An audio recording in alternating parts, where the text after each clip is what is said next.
नमस्कार. भारतीय नायकमध्ये आपलं स्वागत आहे. इंदापूर तालुक्यातील बावडा येथे दिनांक 15 जुलै 2023 रोजी निंबोडी येथे एका दाम्पत्याने राहत्या घरात आत्महत्या केली होती.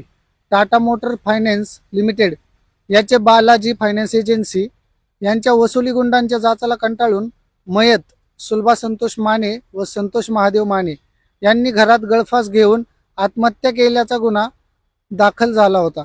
या कामी पोलिसांनी तपास करूनही 1.5-2 वर्षात आरोपी सापडले नव्हते.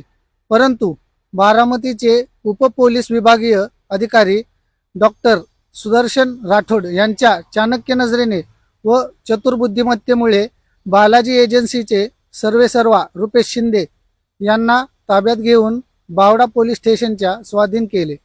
भारतीय दंड संहितेनुसार कलम 306 व 34 नुसार गुन्हा दाखल केला व न्यायालयामध्ये हजर केले असता त्यांना न्यायालय कैद मिळाली. या गुन्ह्यात सहभागी असणाऱ्या इतर आरोपींना तात्काळ अटक करून मयत माने दाम्पत्यांना न्याय मिळवून द्यावा, फायनान्सची बेकायदेशीर वसुली करणाऱ्या गुंडांना चाप बसवावा अशी मागणी निंबोळी इंदापूर येथील ग्रामस्थ लोकांनी केली आहे.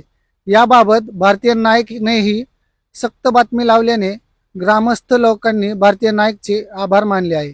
भारतीय नायकसाठी व्हिडिओ जर्नलिस्ट सुशील कांबळेसह मी आशिष भोसले. धन्यवाद.